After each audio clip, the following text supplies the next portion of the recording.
Welcome back, everybody. I love doing this program. The best part about it is I get to meet new authors that I don't know anything about. And then by the end of the episode, we're friends, which, who doesn't need more friends? So today, Helen Veselovsky, did I get that right? That's perfect. Yay!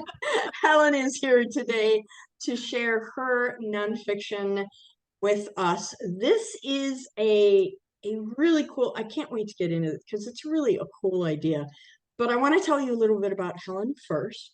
She is a wife, mother, librarian. She lives in Michigan with her husband, Paul, and their children, two dogs, a cat, and a ferret. Ferrets are very cute. I've had ferrets. Very cute. While not working as a public librarian, she enjoys gardening, family research, crafts, and chilling out at home. Welcome again to the program, Helen. Thanks for coming. Thank you for having me. I am so excited to meet another Michigan author. This is so much fun. I mean, I love authors from everywhere, but Michigan authors is super fun. Yeah. So your book, Charles Franklin Chamberlain, Drawn to France, this is a a wonderful meeting of memoir and biography of your grandfather, right? Yes. Yep. My grand. What a really cool idea. You're creating a family legacy and you're telling an amazing story. I just think the way you've combined the two genres is really a cool thing. Can you tell Thank us a you. little bit about the book before we start the reading? Yeah. He had such a neat life. It's about my grandfather who was born in 1871, and he was the youngest child. You'll hear about that when I start reading. He was the youngest, and he was given a little bit of leeway, and he was able to study art. Even though he was growing up on a farm, his brothers were taking care of that, and his mother. He was able to study in Detroit and then New York and go off to Paris, and he just lived this fascinating world. And reading about it, when I was reading his letters, I knew I wanted to share it. I wanted to document it. I wanted to keep it. And I thought it's a very small niche type area, not Sure, a sure. ton of people will be interested in it, but I think those who really are into art history, or even ways to record a family history, might find some Yeah. interest in it. Yeah, absolutely. I've always believed that everyone has a story to tell. Yes, And definitely. and when Steven Spielberg first started the Shoah Foundation, when he was recording survivors' testimonies from the Holocaust, Yeah. one of the things he said was everybody needs to tell their story. However they do that, whether it's through art or music or film or writing, Right. everybody has a story to tell. And our humanity, I think, is richer. That's what he said too, is that our humanity is richer because we share those stories. Yes, definitely. So what I love about this is the idea that you have great grandchildren that you will probably never meet, who will get to know about their four times great grandfather in a way that maybe they wouldn't have access to before. Yeah.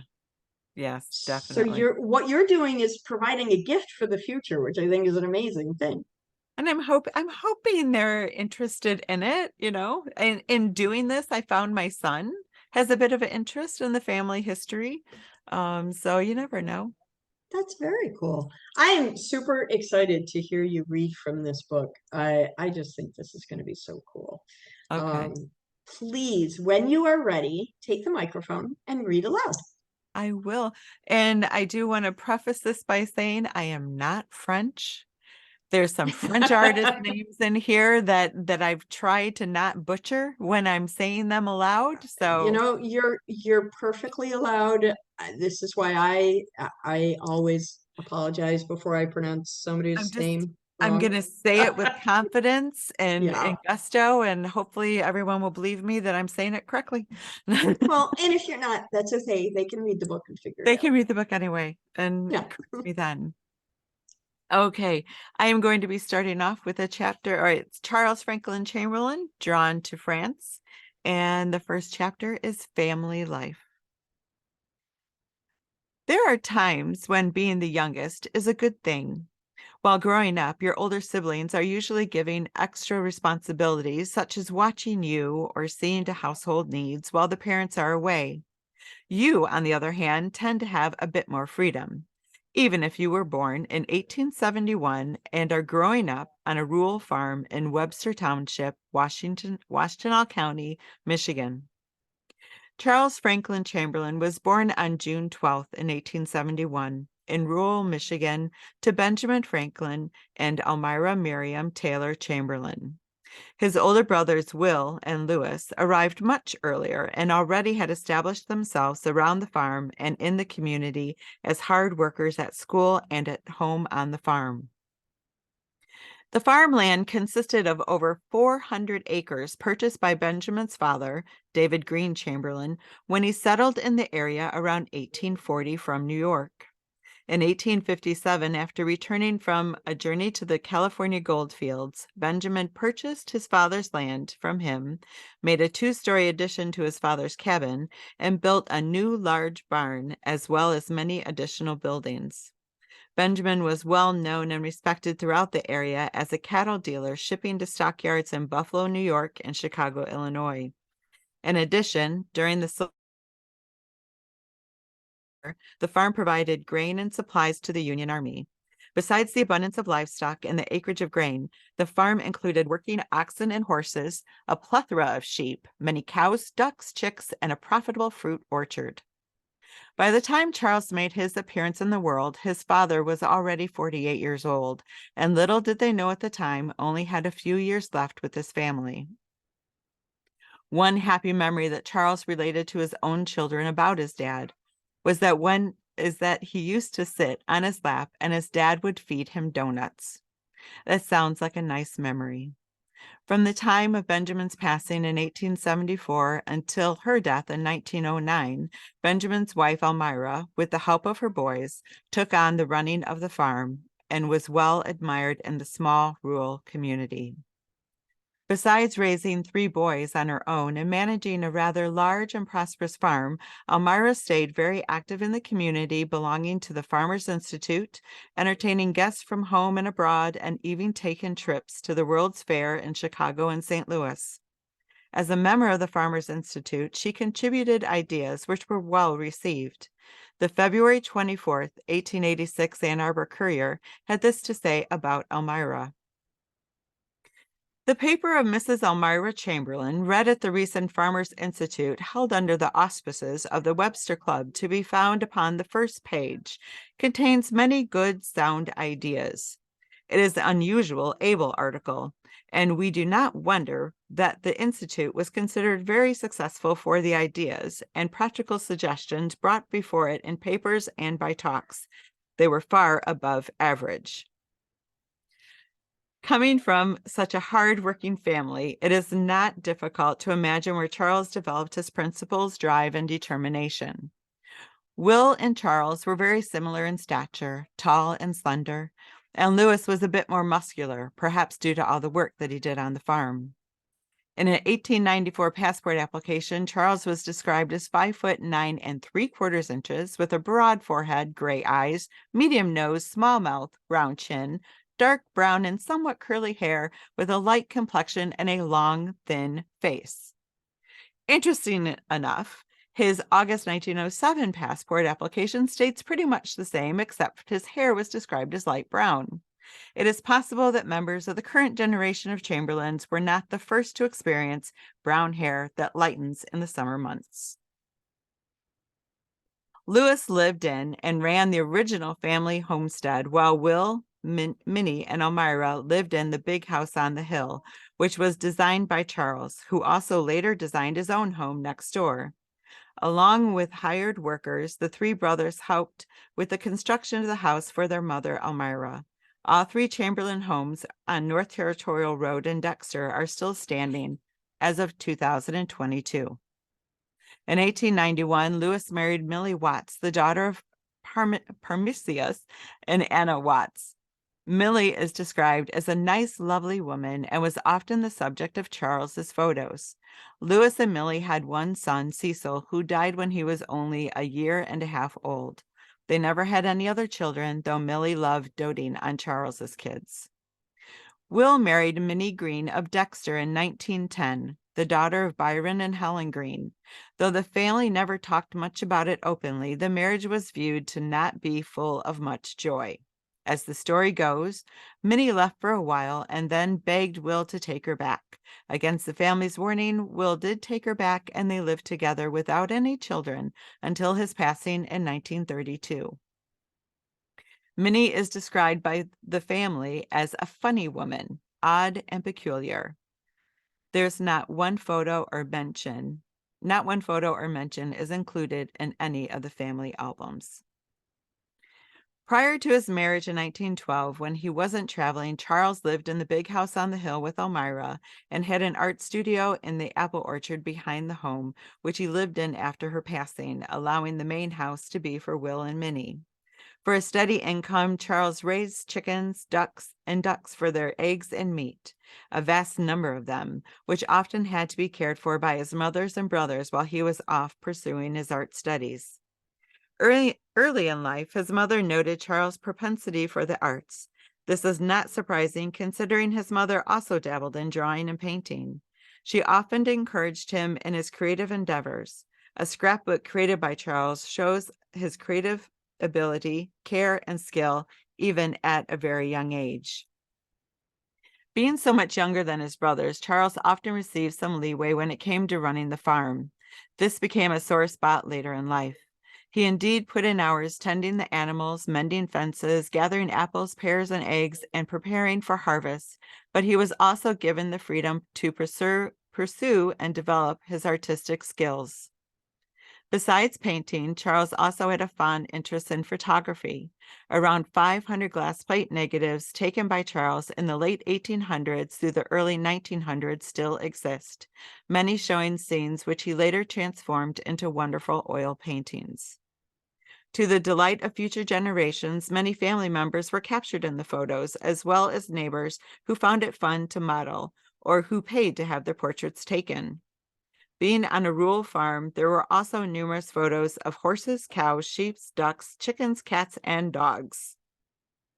The Hudson Mills area provided a wonderful, varied countryside for gorgeous and intriguing landscape photographs, though Charles did not limit himself only to his surroundings.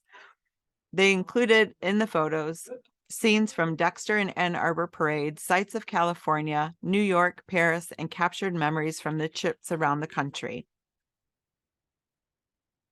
Charles attended the art school at the Detroit Academy in 1892 through 93. And in 1892 to 93 went off to study at the Art Students League of New York. The Ann Arbor Argus noted his return in June of 1893, stating that Charles is a fine artist. It was in Detroit as well as in New York that Charles made many connections in the art world and soon was determined to make his way to Paris to further his studies. Charles's first trip to France was in 1894, and he concentrated his studies at the Academic Julian in Montmartre, Paris, as well as the newer Aman-Jean School. He wrote home weekly to his mother during a stay in France and talked in detail of his travels around Europe, political issues of the time, the cost of food and lodging, the friendships he made, and of course his art studies. In her letters, his mother would update him on the going-ons around the farm, give advice regarding his art, and as the years went by, urged him to come home. His mother told him that he could build an art studio in the apple orchard behind the house on the hill. On the USMS Paris, Charles met Louis-Edouard Grenet, who had been to France before and offered to show him around upon their arrival. Of the countryside, Charles said in a letter dated the 28th of October, 1894, "The country was a great sight for me, with the little low peasant houses' roofs made of straw. Each one seemed as it would be a good subject for a painting. Such artistic gardens. There were not many fences or hedges, and where they had sheep or cattle, they were watched by shepherds." A close friend from Detroit and New York, John S. Ankeny, had arrived earlier and arranged a room for Charles for a mere $5 per month. They talked often of art, life around Paris, and their plans to study. Ankeny first mentioned the Aman-Jean School to Charles, saying that it was a better place to study. Since the schools were paid monthly, he considered trying the new school at the end of his first month at the Julian. The other school I am thinking of is the Aman-Jean School. Of course, it is not such the name as the Julian, but this man is young and has worked here in the galleries, which is very good. And it is a much better place to work in his studio. The air is good and not so many students. In letters home, Charles spoke often about wanting to focus his work on his drawing abilities, referring to it as working in black and white, possibly studying oils again in the winter. Charles studied under Tony Robert Fleury and Jules Joseph Lefebvre while at the Academic Julian. He really admired Lefebvre and spoke highly and often of him, and in turn, he admired Charles's work. November 1894. Mr. Stout has been in most of the afternoon showing me about my painting. He has helped me quite a little here and at school. So far, Fleury and Lefebvre in any of my drawings has not criticized the character or pose, which they say pas mal. And last week, after Lefebvre had been to my drawing, he next criticized one of the old students who was painting, told him that he did not have the pose or the character, and referred him to my work as having character and feeling. Lefebvre, of course, thinks I did not know what he was saying, but I understood part of it and got the rest from Mr. S. While continuing drawing at the Julian, Charles began attending the anatomy lecture with Duval at the École des Beaux-Arts. He enjoyed the lectures, particularly the detailed dissections and the fact that Duval spoke clear, slow French, a language that Charles was still learning. Charles appreciated the French schools he attended compared to those in America because, he said, you were able to spend only half of the day in the class and the rest of the day in the galleries studying the art. In a nod towards fashion, Charles did decide to purchase a cape that most of the other boys were wearing. After all, he did spend a great deal of time walking in all sorts of weather and did not always want to carry an umbrella. In a letter home to his mother, he extolled the virtues of the cape, stating how practical and versatile it is, which suits the country's weather. It cost a dear $30. On a side note, he did wear the same pair of shoes day in and out for well over a year. Charles returned home briefly around 1896, built his studio, delved further into photography as well as his painting, but then had the itch to travel and study more. He spent the better part of the next 10 years traversing the globe by road, rails, and waterways, studying more in New York and Detroit, as well as venturing back to Paris and Europe, often the politics of the time and world strife dictating where he might travel next. During this period, Charles had pieces shown at the Detroit Institute of Art and in France. He studied under Luc Olivier Meurson and Louis-Joseph Raphael Collins. His most enjoyable times were when he went off on excursions around the country and neighboring lands to study the people and paint. In 1907, Charles was ill and prepared to return home early from France. As fate would have it, the people who were supposed to meet him at the train station could not, so distant cousins, Charles and Etta Curtis, along with their daughter Kasia, met him instead. When Charles saw Kasia, it was love at first sight. The same could be said for Kasia. She was a 25-year-old school teacher from Howell and smitten with this distinguished world traveler. Who cares that they were third cousins? The love between Charles and Kasia grew through weekend visits and many letters. They even took a trip together out east, spending some time in Massachusetts before parting ways. Kasia to family in Maine and Charles to visit and study again in New York. The courtship for this pair was a long and loving one. During the same time, Charles joined the Society for Western Artists and was an active member from 1907 to 1915. He busied himself with art shows in Detroit and Chicago. According to the book T.C. Steele and the Society of Western Artists by Rachel Berenson Perry, Charles exhibited paintings during the following shows through the SWA. The 1903 to 1904 Society of Western Artists exhibit, in 1906 to 1907, and then 1908 to 1909. In the 1906 to 07 exhibition, it was reviewed by Walter M. Clute in the November 1907 sketchbook. It says, "Two landscapes by Charles Chamberlain, refined in color, very high in key, but swimming in real light and air, are well worth one's study." Perhaps not a wordy review, but out of the hundreds of canvases, Clute did note Charles's paintings and made mention of them. Charles proposed to Kasia through the mail. She was staying at her parents' house in Cohocton at the time. Kasia, of course, said yes and kept the letter for many years, but later wanted to destroy it in case people would laugh or make fun of her for not receiving a proper proposal. This writer finds it rather romantic and wished Kasia would have saved the letter, especially since her own proposal was delivered virtually the same way. On Easter Sunday of April 7th, 1912, Charles and Kasia were married in her parents' home, with only a few friends and family members attending. It was a small, sweet ceremony, though completely unknown to Charles's brothers and his friends back in Dexter. When word leaked out that Charles had married, the gossip mongers were kept busy.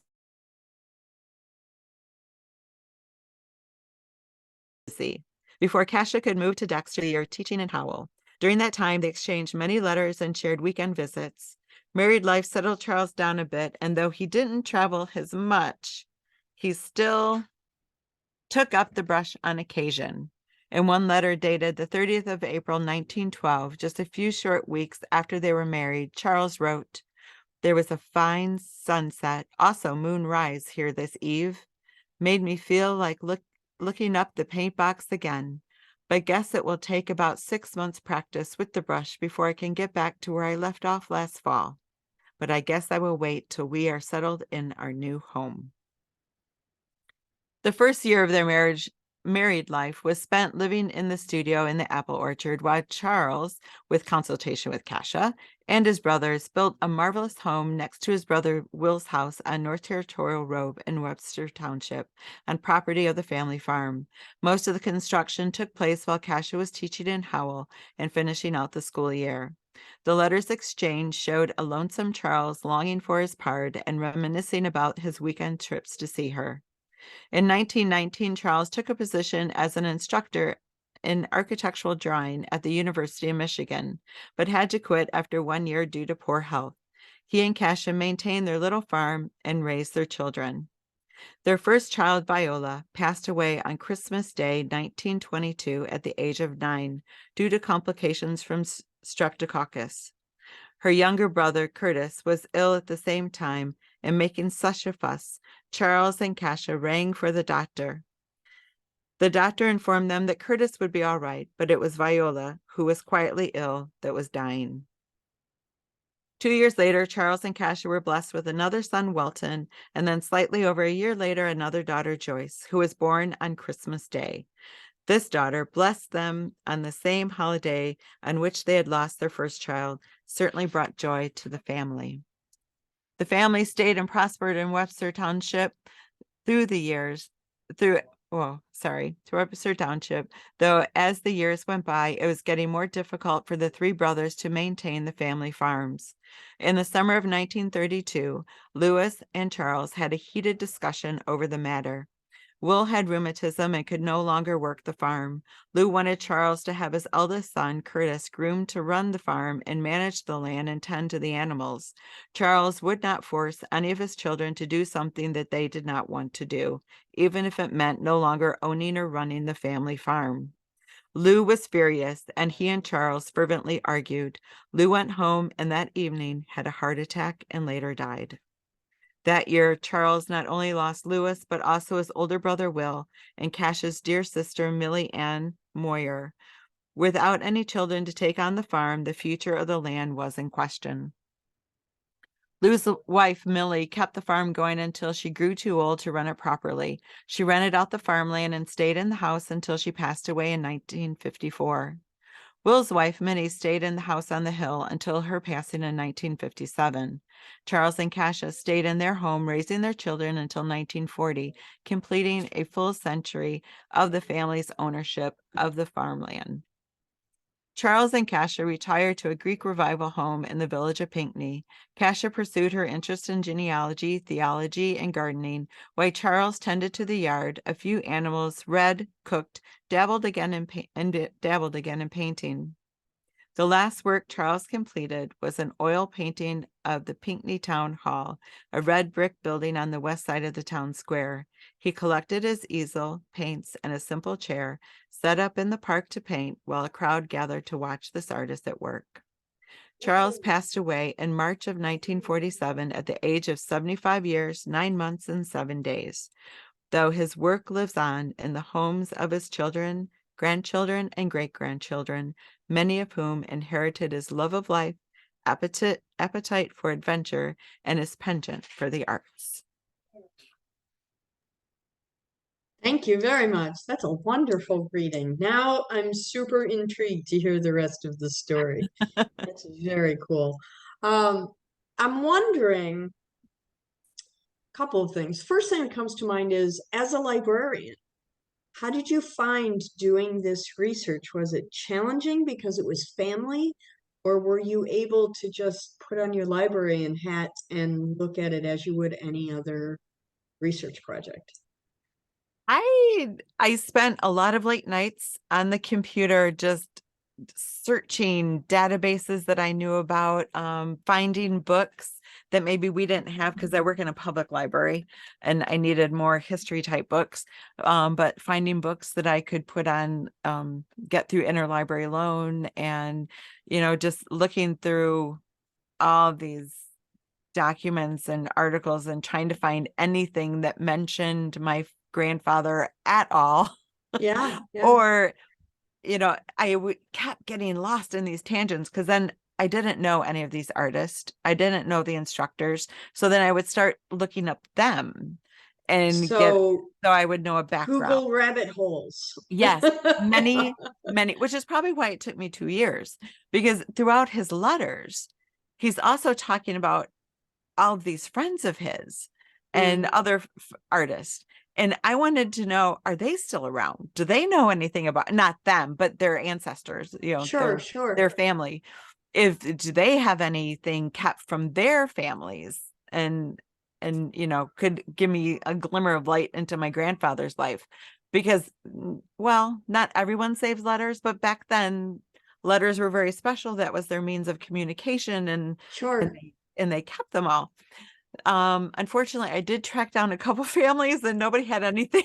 But I was like, okay, well, I know this about your great-great-grandfather. So. Yeah, yeah. Well, at the top of the episode, I mentioned this is a wonderful mix of biography and memoir, but really because his letters play such a strong part in this story, it's very autobiographical as well. Was there any part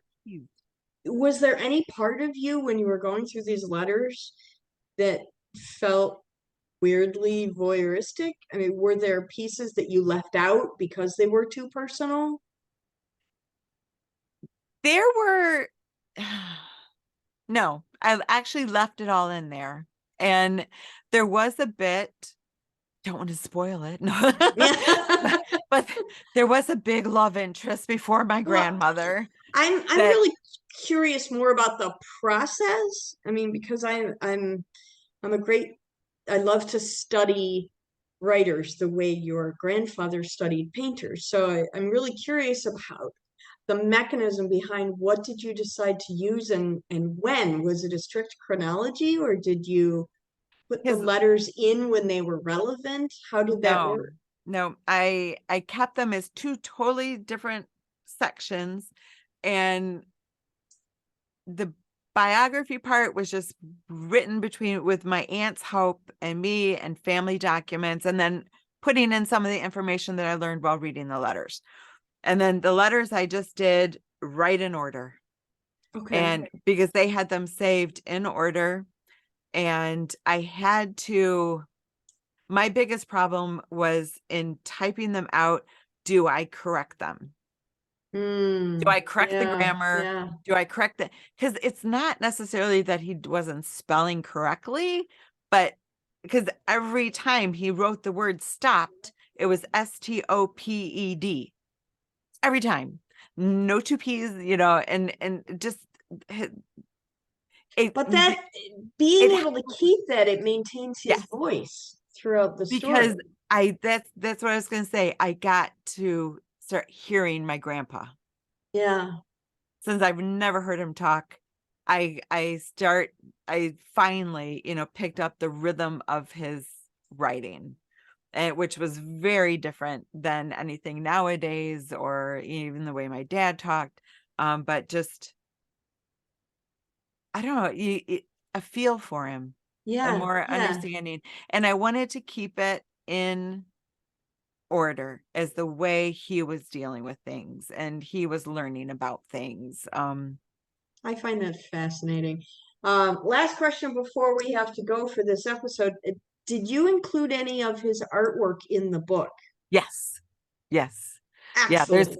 I scanned quite a bit of it. The cover is one of my favorite pieces that I ended up giving to, much to I upset Ed by doing this, but I gave this piece to a friend of mine in Pinckney.